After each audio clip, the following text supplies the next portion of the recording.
গোপাল ভট্টাচার্য মহাশয়ের লাইভ অনুষ্ঠানটি দেখুন প্রতি মঙ্গলবার সন্ধে 6:35, প্রতি বুধবার বেলা 12:05, প্রতি শনিবার সন্ধে 6:35 এবং প্রতি রবিবার বেলা 12:05 একমাত্র সিটিভিএন প্লাস চ্যানেলে। স্বাগতম, নমস্কার। দেখুন, আমাদের এবার অক্টোবর মাসের সমস্ত পুজো আচ্ছাগুলো শেষ হয়ে গেছে। মানে জগদ্ধাত্রী পুজো ছিল, সেটাও গতকাল বোধহয় বিসর্জন হয়ে গেছে সর্বত্র। তো সাধারণত হয়টা কি, পুজোটাকে দুভাগে ভাগ করা হয়। মানে দুর্গা পুজোটা থাকে বা লক্ষ্মী পুজোটা থাকে অক্টোবরে, নভেম্বরে গিয়ে কালী পুজো, জগদ্ধাত্রী পুজো ইত্যাদি ইত্যাদি পুজো বা নানান অনুষ্ঠানগুলো হয়ে থাকে। কিন্তু এবার নভেম্বর মাসটা অদ্ভুত। মানে এই মাসে অ্যাজ সাচ গুরুনানক বার্থডে ছাড়া এই মুহূর্তে তো মনে পড়ছে না আর কিছু আছে বলে, কিন্তু আছে, সামনে অমাবস্যা আছে ইত্যাদি ইত্যাদি। কারণ প্রত্যেকটি অমাবস্যাই কিন্তু তার নিজের নিজের রূপে আবির্ভূত হন। তো এই নভেম্বরটার একটা ইন্টারেস্টিং ব্যাপার আছে। আপনারা খেয়াল করে দেখুন, ভাদ্র, আশ্বিন, কার্তিক 3 মাস বিয়ের কোনো ব্যাপার নেই, মানে হয় না সাধারণত আমাদের হিন্দু ধর্মে। তার আগে শ্রাবণ মাসও কিন্তু খুব একটা মানুষ বিয়ে দিতে চায় না। বৃষ্টি বাদলের মধ্যে কাকে বিয়ে দেবে, কোথায় মানুষ আসবে, কে আসবে না। আর অঘ্রাণ মাসে কিন্তু একবার ঢালাও বিয়ের, অর্থাৎ 16 তারিখ অবধি যেমন কোনো বিয়ের ব্যাপার নেই, আবার 2025-এ অন্য কোনো অনুষ্ঠান গুরুনানক বার্থডে ছাড়া নেই, তেমন আবার 17 তারিখ থেকে কিন্তু লাগাতার বিয়ের উৎসব। মানে এই নভেম্বরটা কালারফুল একদিকে বলা যেতে পারে। একদিকে ড্রাই প্রথম 17 দিন, তারপরে আবার আমাদের ব্যক্তিগত জীবনের দিক আসছে। কিন্তু আমার কথা তো কথা নয়, এর মধ্যে নিশ্চয়ই গূঢ় রহস্য লুকিয়ে রয়েছে, গ্রহ, নক্ষত্র ইত্যাদির মধ্যে। সে বিষয়ে আজকে খানিক জ্ঞান অর্জন তো আমাদের করতেই হবে। অ্যান্ড মোস্ট ইন্টারেস্টিং ব্যাপার যে যার কথা আমরা শুনি এবং সেটা শোনার পরেও আমরা ফেসবুক খুলে সে মন্ত্রগুলো আওড়াই, তিনি আমাদের প্রিয় Gopal Bhattacharya. Welcome sir. Thank you. পুজো কাটেনি এখনো, একটা পুজো রয়ে গেছে, সেটা হচ্ছে কার্তিক পুজো। সরি কার্তিক পুজো। কার্তিক পুজো কাটোয়া, হ্যাঁ, আরেকটা কোন জায়গা আছে, বিরাট কার্তিক পুজো। কার্তিক পুজো 16ই নভেম্বর এবারে পড়েছে। হ্যাঁ, আর 20শে নভেম্বর এবারে ভাইটাল একটা অমাবস্যা পড়েছে, যেদিন আমার বাড়িতে এই গ্রহদোষের পুজোগুলো, যেটা বললেন আপনি অমাবস্যা, বিশেষ পুজো। কেন অনেকে পুজোর সময় ব্যস্ত ছিল বলে অনেকে দেখিয়েছে, কিন্তু তাদের পুজোগুলো করতে পারেনি। 20শে নভেম্বর আমার বাড়িতে এই গ্রহদোষের পুজোগুলো কিন্তু হবে। তো যাই হোক, আমি একটু বলি যে আজকে তো একদম আমরা নভেম্বর মাসের 1 তারিখে আমরা চলে এসেছি। তো এই মাসটা ওভারঅল একটা দেখে নিই যে আমাদের প্রত্যেকটা রাশির ওপরে গ্রহগত অবস্থান সাপেক্ষে এই মাসটা কি প্রভাব পড়বে। নভেম্বর মাস প্রথমে মেষ রাশি 7.5 চলছে। মেষ রাশির 7.5 কিন্তু অনেক বছর রয়েছে। আর জানেন তো, যাদের জন্মকুষ্ঠিতে শনির 7.5, শনি জন্মকুষ্ঠিতে খুব খারাপ জায়গায় অবস্থান করে, সেই 7.5 পিরিয়ডে একটা মানুষকে নাস্তানাবুদ করে দিতে পারে, সর্বশান্ত করে দিতে পারে। শনির 7.5 অলমোস্ট 2033 সাল পর্যন্ত, বাপরে, মানে হ্যাঁ অলমোস্ট 2032 সাল পর্যন্ত শনির 7.5 কিন্তু মেষ রাশির কিন্তু থাকবে। বাবা, হ্যাঁ, অনেক লং টাইম শনির 7.5। তো এই যদি কারো যদি শনির 7.5 কি হয়, শনির 7.5 যদি আপনার ভালো হয়, আপনার জন্মচকে 7.5 যদি শনি যদি ভালো থাকে, এই 7.5 পিরিয়ডের মধ্যেই আপনি রাজা হবেন, কোটিপতি হবেন, ভালো চাকরি পাবেন, ভালো বিয়ে হবে ইত্যাদি। আর 7.5 যদি শনি যদি সামান্যতম জন্মকুষ্ঠিতে খারাপ জায়গায় থাকে, আপনি যতক্ষণ না শনির 7.5 প্রতিকার করবেন, আপনার কিছুই হতে চাইবে, নিস্তার নেই, কিছুই না। শনি নিস্তার দেয় না কাউকে, কিছুই হতে চাইবে না। তো মেষের তো এমনি শনির 7.5, তবু আমি বলবো, যেহেতু এখন কেন্দ্রস্থানে বৃহস্পতি বসে রয়েছে, বৃহস্পতিটা কিন্তু 11ই নভেম্বরের পরে 6 মাসের জন্য বক্রি হচ্ছে বৃহস্পতি।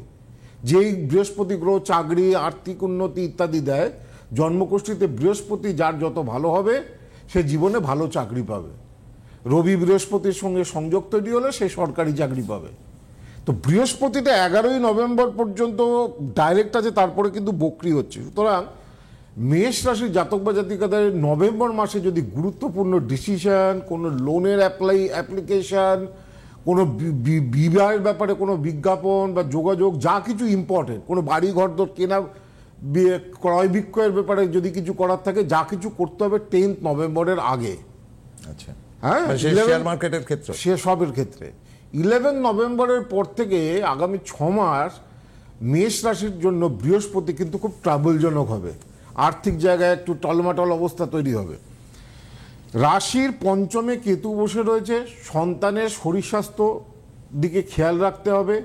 তার অ্যাক্সিডেন্ট, তার বিপত্তি হবার যোগ রয়েছে মেষ রাশির জাতক বা জাতিকাদের নভেম্বর মাসে। বিবাহ স্থানে সপ্তম স্থান হচ্ছে ব্যবসার জায়গা, সেখানে তো কার্তিক মাস জুড়ে অর্থাৎ 16ই নভেম্বর পর্যন্ত রবি আর শুক্র একসঙ্গে বসে থাকবে। জন্মকুষ্ঠিতে রবি শুক্র একসঙ্গে পীড়িতভাবে বসে থাকলে দারিদ্র দোষ তৈরি করে। দারিদ্র দোষ কখনোই ভালো নয়। দারিদ্র দোষ যতক্ষণ না প্রতিকার হয়, দারিদ্র দোষের যতক্ষণ না উপায় হয়, আপনার যোগ্যতা থাকলেও আপনি আপনার কর্মজীবনে সেই জায়গায় পৌঁছতে পারবেন না, সেই ভালো জায়গা পাবেন না, সেই ভালো ট্রান্সফার হবে না, ভালো চাকরি চেঞ্জ হবে না। তো সেই কারণে বিবাহস্থান এবং ব্যবসা একটু কি বলে আপ টু শেষের দিকটা ব্যবসায় বাধা, আর্থিক অনটন, আর্থিক সমস্যা এগুলো ভোগাবে। অষ্টমে মঙ্গল, অ্যাক্সিডেন্ট, দুর্ঘটনা প্রভৃতির যোগ রয়েছে। আয়ের স্থানে চন্দ্র এবং রাহু বসে রয়েছে। আয় হবে কিন্তু তার সঙ্গে প্রচুর খরচ হবে, সেই জন্য আর্থিক একটা দুশ্চিন্তা মাথার মধ্যে ভোগাবে।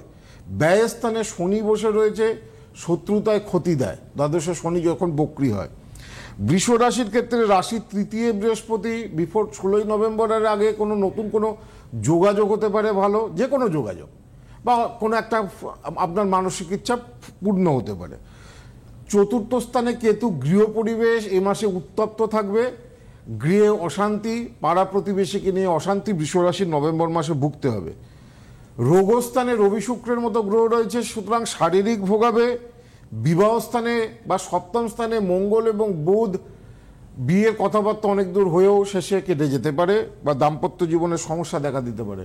কর্মস্থানে চন্দ্ররাহু, কর্মের কারণে দূরযাত্রা বা কর্ম পরিবর্তনের কোনো ভালো সুযোগ আসতে পারে। একাদশে শনি, যতটা খাটবেন, যতটা পরিশ্রম করবেন সেই অনুযায়ী কিন্তু অর্থ রোজগার হবে না, টাকা কিন্তু আটকে যেতে পারে। তো আমি আসবো আলোচনায়, মানে ফোনে কেউ আছে, আমি একটু দেখে নিচ্ছি। গোপালদা, হ্যালো। হ্যালো, হ্যাঁ নমস্কার। হ্যাঁ নমস্কার, বলুন। স্যারকে নমস্কার, আমার ছেলের ব্যাপারে জানবো। হ্যাঁ, কোত্থেকে কথা বলছেন? পশ্চিম মেদিনীপুর থেকে। হ্যাঁ বলুন। হ্যাঁ বলুন। জন্ম তারিখ, ছেলের নাম কি? জন্ম তারিখ, ছেলের নামটা কি বলবেন? ছেলের নামটা আমি বলছি না। আচ্ছা আচ্ছা, নাম না বললে হবে না, নামটা বলতে হবে। নামটা আপনি বলুন, সমস্যা নেই, কারণ আপনি নামটা বলুন। হ্যালো। হ্যাঁ, সৌরভ মাইতি। আচ্ছা বলুন, বলুন, ডেট অফ বার্থটা বলুন। 6 মে 1991। 6 মে 1991। সময়? সময় সকাল 7:53।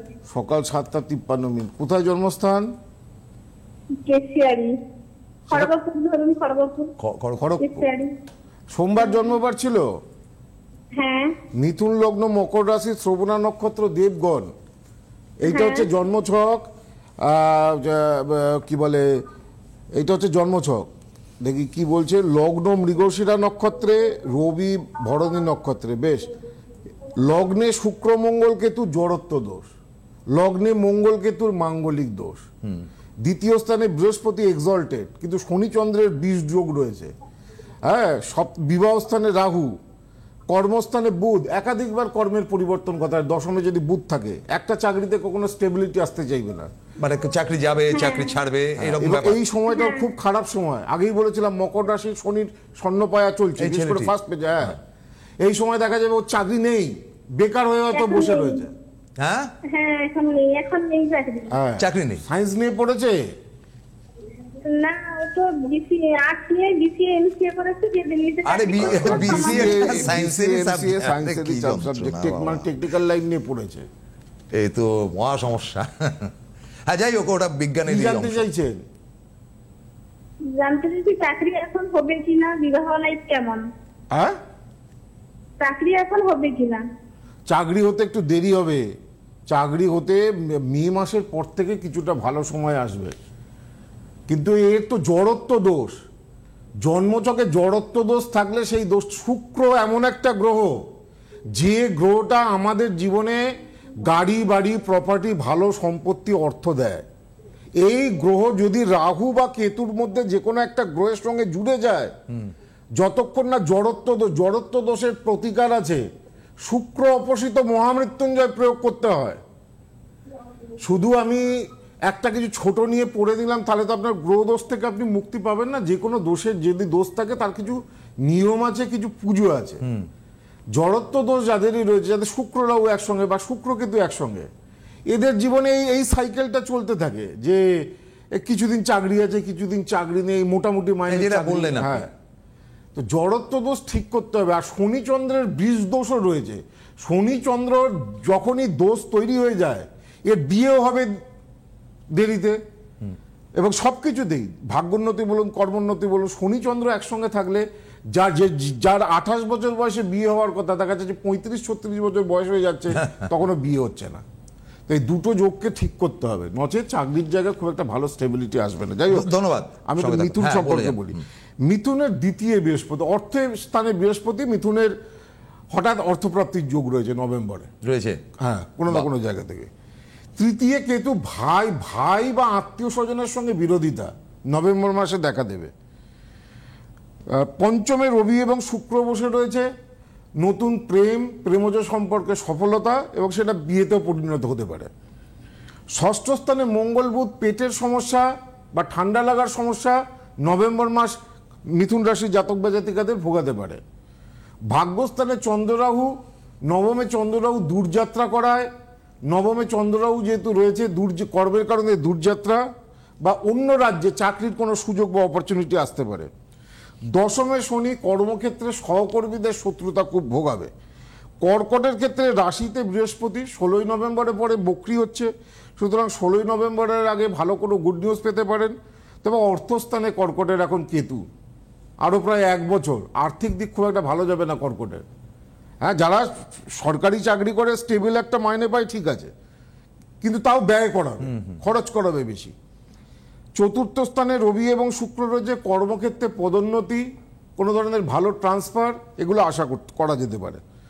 পঞ্চমে মঙ্গল বুধ, ফাটকা ইনকাম হতে পারে। অষ্টমে চন্দ্ররাহু, কর্কট রাশির এই মাসে জল থেকে খুব সাবধানে থাকতে হবে। জল থেকে কোনো বিপত্তির যোগ রয়েছে, এমনকি বাথরুমে স্লিপ খেয়ে পড়ে গিয়েও আঘাতপ্রাপ্তির যোগ। জল মানে বাথরুমে অনেক সময় জল থাকে। নবমে শনি বা বক্রি অবস্থায় রয়েছে, মাস 16 তারিখের পর থেকে যে কাজগুলো আটকে রয়েছে সেগুলো অনেকটা ভালো জায়গায় যাবে। সিংহের ক্ষেত্রে রাশির দ্বাদশে বৃহস্পতি, ব্যয়স্থানে বৃহস্পতি থাকলে খরচ করায়। রাশির ওপরে কেতু, সুতরাং শরীরের দিকে একটু খেয়াল রাখতে হবে। রাশির তৃতীয় রবি শুক্র, নতুন কোনো যোগাযোগ আসতে পারে, কোনো জায়গা থেকে সম্মান প্রাপ্তি বা স্বীকৃতি প্রাপ্তি হতে পারে। রাশির চতুর্থে মঙ্গল বুধ, গৃহ সম্পত্তি বা যানবাহন ক্রয় বিক্রয়ের ক্ষেত্রে নভেম্বর মাস শুভ। সপ্তমে চন্দ্ররাহু, পার্টনারের শরীর স্বাস্থ্য ভালো যাবে না, ওয়াইফের শরীর স্বাস্থ্য ভালো যাবে না বা হাজব্যান্ডের শরীর স্বাস্থ্য ভালো যাবে না। অষ্টম স্থানে শনি, হাড়ের ব্যথা বা হাড়ের যন্ত্রণা, এগুলো কিন্তু নভেম্বর মাসে, কোমরের ব্যথা বা কাঁধের শোল্ডারের ব্যথা, স্পন্ডিলাইটিসের সমস্যা, হাড়ের পিঠের বেদনা, এগুলো কিন্তু সিংহ রাশির নভেম্বর মাসে খুব বেশি ভোগ হবে। কন্যা রাশির ক্ষেত্রে রাশির একাদশে বৃহস্পতি, আয় বৃদ্ধি। দ্বাদশে কেতু, গুপ্ত শত্রুতায় ক্ষতি। দ্বিতীয় রবি এবং শুক্রের যোগ রয়েছে, সুতরাং আয়ের রাস্তা খুলবে। তৃতীয় স্থানে মঙ্গল বুধ, ইন্টারভিউ বা প্রতিযোগিতায় সফলতা দেবে। ষষ্ঠ স্থানে চন্দ্ররাহু, শরীর স্বাস্থ্যজনিত সমস্যা। বিবাহ স্থানে কিন্তু শনি রয়েছে, দাম্পত্য অশান্তি বা বিবাহ ঝামেলা বা বিয়ের যোগাযোগ ক্ষেত্রে কোনো ধরনের বাধা দেখা দিতে পারে। তুলা রাশির ক্ষেত্রে রাশির ওপরেই রবি শুক্র রয়েছে, চোখের প্রবলেম এই মাসে কিন্তু খুব বেশি ভোগাতে পারে। দ্বিতীয় স্থানে অর্থস্থানে মঙ্গল এবং বুধ রয়েছে, প্রচুর খরচ, হঠাৎ অর্থ ব্যয়, অর্থগতির যোগ রয়েছে এই মাসে। পঞ্চমে চন্দ্ররাহু, কুম্ভ রাশি পঞ্চমে চন্দ্ররাহু থাকলে সন্তানের ব্যাপার নিয়ে উদ্বেগ, সন্তান দেখবেন কথা শুনতে চাইবে না নভেম্বর মাসে, কেমন যেন একটুখানি বেগরবাই করবে বেশি। ষষ্ঠ স্থানে শনি থাকলে শরীর স্বাস্থ্যের ব্যাপারে সমস্যা, আর যারা পেট বা কুকুর বা ইত্যাদি জিনিস পোষে তাদের বিপদ। কুকুর যারা কুকুর পোষে তারাই বোঝে যখন কুকুরটা মারা যায় কি যন্ত্রণা। হ্যাঁ, তো সে ষষ্ঠ স্থানে শনি, পেটের বিপদ, মানে পেট মানে যে পোষ্য জন্তুর বিপদ। দশমে বৃহস্পতি, কর্মের কোনো শুভ যোগাযোগ নভেম্বর মাসে তৈরি হতে পারে। একাদশে কেতু, বন্ধুর দ্বারা ক্ষতি বা বন্ধুর কারণে বদনাম বা অপবাদের শিকার হতে পারেন। বৃশ্চিক রাশির ওপরে মঙ্গল বুধ, সুতরাং এ মাসে একটু ভালো পরিবর্তন বৃশ্চিক রাশির জাতক বা জাতিকারা কিছুটা আশা করতে পারেন। যদিও বৃশ্চিক রাশির জাতক বা জাতিকাদের চতুর্থ স্থানে চন্দ্ররাহু, গৃহ পরিবেশ উত্তপ্ত থাকবে, মাথায় অনেক ধরনের চিন্তা এবং দুশ্চিন্তা ঘুরবে। পঞ্চমে শনি, নবমে বৃহস্পতি, ভাগ্যোন্নতির মাস কিছুটা হবে 16-17 তারিখের পর থেকে আস্তে আস্তে স্টেবল হবে। কর্মস্থানে কেতু, হঠাৎ শত্রুতা বা সুযোগ সন্ধানীদের দ্বারা ক্ষতি হতে পারে। দ্বাদশে রবি শুক্র একসঙ্গে বসে থাকায় সম্পত্তি ক্রয়ের কারণে ব্যয়যোগ রয়েছে। ধনু রাশির তৃতীয় চন্দ্ররাহু, ইন্টারভিউ বা প্রতিযোগিতা বা মামলা মোকদ্দমার ব্যাপারে ক্ষতি। চতুর্থ স্থানে শনি, গৃহ সম্পত্তি ক্রয়ের ক্ষেত্রে শুভ কোনো যোগাযোগ আসতে পারে। অষ্টমে বৃহস্পতি ভালো নয়, শরীর ভোগায়, আর্থিক ক্ষতি দেয়। নবম স্থানে কেতু রয়েছে, আধ্যাত্মিক উন্নতি বা স্পিরিচুয়াল গুরুর কোনো ভালো সন্ধান পেতে পারেন, বা যারা হায়ার এডুকেশনের জন্য চেষ্টা করছেন উচ্চশিক্ষায় সফলতা আসবে। একাদশে রবি শুক্র এবং দ্বাদশে মঙ্গল বুধ রয়েছে। একাদশে রবি শুক্র আয়ের ক্ষেত্রে কোনো ধরনের নতুন দিশা দেখতে পারে, আর দ্বাদশে মঙ্গল বুধ কিন্তু ভালো নয়, গুপ্ত শত্রুতায় ক্ষতি। মকরের রাশির দ্বিতীয় চন্দ্ররাহু, অর্থভাগ্য ভালো যাবে না। তৃতীয় শনি, মামলা মোকদ্দমায় ক্ষতি। সপ্তমে বৃহস্পতি রয়েছে, বিয়ের ব্যাপারে শুভ যোগাযোগ বা বিজ্ঞাপন বা কথাবার্তা শুভ হতে পারে। অষ্টমে কিন্তু বিষাক্ত পোকামাকড়, সাপ, এই সমস্ত ইয়ে থেকে সাবধান, বা কোনো পশুর দংশন হতে পারে সেই দিক থেকে সাবধান, বা কোনো পয়জনাস কোনো কি বলে ডিজিজও হতে পারে। কর্মস্থানে রবি এবং শুক্র, কর্মক্ষেত্রে ঊর্ধ্বতন কর্তৃপক্ষের সঙ্গে মনোমালিন্যতা এবং তাদের আচরণে মনোকষ্ট। একাদশে মঙ্গল বুধ, হঠাৎ করে কোনো নতুন শুভ যোগাযোগ আসতে পারে। কুম্ভের ক্ষেত্রে দূরযাত্রার যোগ এ মাসে, কিন্তু মাসটা ভালো নয়, খুব সাবধানে থাকতে হবে। অ্যাক্সিডেন্টের যোগ রয়েছে, বিপত্তির যোগ রয়েছে, আর্থিক দিক থেকে ক্ষতির যোগ রয়েছে। কর্মক্ষেত্রে অস্থিরতা বজায় থাকবে। মীন রাশির ক্ষেত্রে এই মাসে রাশির ওপরে শনি, শরীর একটু ভোগাবে। পঞ্চমে বৃহস্পতি, বহুদিনের মনের ইচ্ছা নভেম্বর মাসে পূর্ণ হবে। ষষ্ঠে কেতু, গুপ্ত শত্রুতায় ক্ষতি। অষ্টম স্থানে রবি এবং শুক্র, আর্থিক ভাগ্য নিয়ে সমস্যা। নবমে মঙ্গল বুধ, উচ্চশিক্ষার ভালো সুযোগ আসতে পারে, দূরযাত্রার যোগ আসতে পারে। সুতরাং মিনের শরীর স্বাস্থ্য, শত্রুতা এবং অ্যাক্সিডেন্ট, এগুলোর যোগ কিন্তু এই নভেম্বর মাসে রয়েছে। আমরা ফোনে ফোন আছে বোধহয়। হ্যালো, হ্যাঁ নমস্কার স্যার। নমস্কার। হ্যাঁ, আমি দুর্গাপুর থেকে বলছি। হ্যাঁ, নামটা বলবেন? আমার নাম সুব্রত চৌধুরী। আমি ছেলের সম্বন্ধে জানতে চাইছি। ছেলের নাম রজত চৌধুরী। ডেট অফ বার্থ বল। 4/1/1994। 4/1/1994। সময় দুপুর 12টা 20। দুপুর 12টা 20। কোথায় জন্ম? দুর্গাপুর। জন্মবার এগুলো জানেন? হ্যাঁ, জন্মবার মঙ্গলবার। রাশি লগ্ন জানেন? রাশি কন্যা রাশি। হ্যাঁ, মেষ লগ্ন, কন্যা রাশি, হস্তা নক্ষত্র, দেবগণ, এইটা হচ্ছে হরস্কোপ। দেখুন, লগ্নে কোনো গ্রহ নেই। দ্বিতীয় স্থান বা অর্থস্থানে কেতু, তো দ্বিতীয় স্থানে কেতু থাকলে আর কি হবে? আর্থিক জায়গা হয়ে গেল দুর্বল। কোনোদিনই দ্বিতীয় কেতুকে প্রতিকার না করলে কোনোদিনই আর্থিক ভাগ্য খুব একটা ভালো হবে না, ওই মোটামুটি কোনো রকম চলে যাবে। দ্বিতীয় কেতু বৃষ রাশির করে এমনি নিচস্থ, আর কেতু এমন একটা গ্রহ যার মাথা নেই। তো দ্বিতীয় কেতু থাকলে বোঝা যায় যে আর্থিক দিক থেকে খুব একটা ভালো কিছু জীবনে হবে না, ঘষে চলবে। এই হচ্ছে আপনার সোজা, এইটাই তো মেন সমস্যা। হ্যাঁ, আর্থিক দিকটাতে এই তো মেন সমস্যা। তো এইটাকে ঠিক করুন। আমি যেটাকে বললাম, কেতুর ভালো করে প্রতিকার করুন, ঠিক হয়ে যাবে। আমি 25 বছর ধরে অ্যাস্ট্রোলজিটা করছি, তো যে যায় আমাদের ভাগ্য নিয়ন্ত্রক গ্রহ, মূল গ্রহ, আর আমাদের যে প্রেজেন্ট দশা চলছে, এই তিনটের যদি প্রতিকার হয়, আর যদি যে দোষগুলো রয়েছে, যদি কালসর্প মাঙ্গলিক এগুলো যদি পুজো হয়, আমার গ্যারেন্টি আপনাদের ভালো হতে বাধ্য।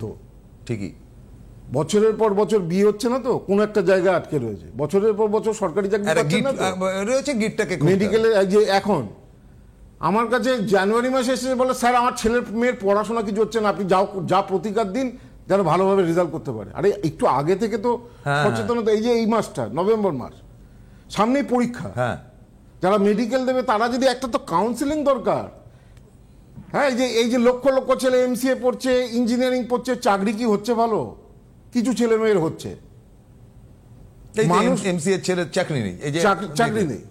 তো আগে চার্টটা তো বুঝতে হবে যে চার্টের ছোট। এই জন্য আমার কাছে যারা 13-14 বছর বয়স থেকে আসে, আমার গ্যারেন্টি তারা জীবনে প্রতিষ্ঠা পাবে এবং বড় উন্নতি করবে। এবং এতদিন পর্যন্ত তাই হয়ে এসছে। কারণ প্রথমে জানতে হবে কি বিষয় নিয়ে পড়াশোনা করা উচিত, ওইটাই আগে, কোন দিকে যেতে হবে, তবে সেই কোর্স সেক্টরে। সবাই যে কম্পিউটার ইঞ্জিনিয়ার হবে তা নয়। অনেকে মেকানিক্যাল ইঞ্জিনিয়ারিং পড়ে রেলে চাকরি পায়, অনেকে সিভিল ইঞ্জিনিয়ারিং চাকরি পড়ে ভালো চাকরি পায়, বা অনেকে মেডিকেল নেই চার্টে, বাবা মা জোর জবরদস্তি 5 বছর 6 বছর মেডিকেল দেওয়াচ্ছে। তো একটা চার্ট কিন্তু হচ্ছে আয়না, সেটাকে দেখতে হবে। এবং আমার নিয়মে যদি কিছুটা ফলো আপ করতে পারেন তাহলে আপনাদের নিশ্চিত জানবেন। আমি বহু মানুষ দেখেছি এবং আমি এত ডেটা, লক্ষ লক্ষ মানুষের হরোস্কোপের ডেটা আমার কালেক্ট করা রয়েছে। এবং কোন জায়গায় সমস্যাকে, অনেক জন্মছকে অনেকগুলো দোষ থাকতে পারে, সবগুলোর প্রতিকার তো একসঙ্গে সম্ভব নয়। এই সময় যে সমস্যাটা চলছে সেটা কারেন্টলি কি জন্য আসছে, সেটাকে যদি আমি ঠিক করতে পারি তাহলে আমি এই সময়টা, যেটা খারাপ সময় চলছে সেটা থেকে আমি বেরিয়ে আসবো। আর এখন সময় তো প্রায় শেষ। বলি যে নভেম্বর মাস পর্যন্ত এই কীর্তিমুখটা যে চেম্বারেই দেখাবেন, অনলাইনে বা অফলাইনে, এই কীর্তিমুখ বাড়িতে রাখা খুব শুভ। নভেম্বর মাস পর্যন্ত এই কীর্তিমুখ আপনি যে চেম্বারেই দেখাবেন, কীর্তিমুখের সঙ্গে কামধেনু, এই দুটো জিনিস আমি অনেক আগে বলেছিলাম। আপনি শিলিগুড়ি চেম্বারে দেখান, মালদা চেম্বারে দেখান, কোচবিহার চেম্বারে দেখান, কৃষ্ণনগর চেম্বারে দেখান, বহরমপুর চেম্বারে দেখান, দুর্গাপুর চেম্বারে দেখান, বারাসাত চেম্বারে দেখান, বা গড়িয়ার চেম্বারে দেখান, বা মেদিনীপুর বা হলদিয়া, আমার যেগুলো যে জায়গায়, এই নভেম্বর মাস পর্যন্ত এই কীর্তিমুখটা প্রত্যেককে কিন্তু শোধন করে প্রতিষ্ঠা করে কিন্তু দেওয়া হবে। এটা বাড়িতে থাকলে কোনো কালা জাদুটোনা, গুপ্ত শত্রুতা, পাড়া প্রতিবেশী শত্রুতা এগুলো আস্তে আস্তে কমে যায়, সমস্ত নেগেটিভিটি চলে যায়, রাহুর দোষ কাটে। হ্যাঁ, তো এই কীর্তিমুখটা দেওয়া এবং সঙ্গে কামধেনু, যেটা প্রসপারিটি এবং উন্নতির জন্য কামধেনু, এই নভেম্বর মাস পর্যন্ত প্রত্যেক চেম্বারে দেওয়া। আমি একটু করে বলে দিই যে মেদিনীপুরে 17 তারিখ, বহরমপুর 19 তারিখ, গৌহাটি 21 তারিখ, বর্ধমান 23 তারিখ, শিলিগুড়ি 26 তারিখ, কৃষ্ণনগর কৃষ্ণনগর হচ্ছে গিয়ে 28 তারিখ, হলদিয়া হচ্ছে এই 2 তারিখে। কৃষ্ণনগরে 28 তারিখ, কৃষ্ণনগরে 28 তারিখ চেম্বারটা হয়নি, যেহেতু গিয়েছিল। কৃষ্ণনগরে আমার ভেরি রিসেন্ট চেম্বার আছে, কামিং 28 তারিখ। হ্যাঁ, না 28-এ আমার অক্টোবরে কৃষ্ণনগরে চেম্বার হওয়ার কথা ছিল, কিন্তু 28 তারিখটা হয়নি, তার কারণ জগদ্ধাত্রী পুজো পড়ে যাওয়ার জন্য। ভেরি রিসেন্ট আমার কৃষ্ণনগরে চেম্বার রয়েছে। যে কোনো চেম্বারের জন্য বিস্তারিতভাবে জানতে গেলে 8584038631। আর বারাসাতের চেম্বার আর গড়িয়াটের চেম্বার, এই দুটোই আমার কলকাতার কাছাকাছি চেম্বার। প্রত্যেক সপ্তাহে 8584038638 631, এটা হচ্ছে মেন নাম্বার। 631, সরি 631। গড়িয়া আর কি বলে দুর্গাপুরেও আমি প্রত্যেক মাসে বসি। 8584038631, এই নাম্বারটাতে আপনারা ফোন করবেন। আজকের মতন বিদায় নিতে হচ্ছে, দেখা হবে আগামীকাল ঠিক দুপুর 12টায়। নমস্কার, ভালো থাকবেন। গোপাল ভট্টাচার্য মহাশয়ের লাইভ অনুষ্ঠানটি দেখুন প্রতি মঙ্গলবার সন্ধে 6:35, প্রতি বুধবার বেলা 12:05, প্রতি শনিবার সন্ধে 6:35 এবং প্রতি রবিবার বেলা 12:05 একমাত্র CTVN+ চ্যানেলে।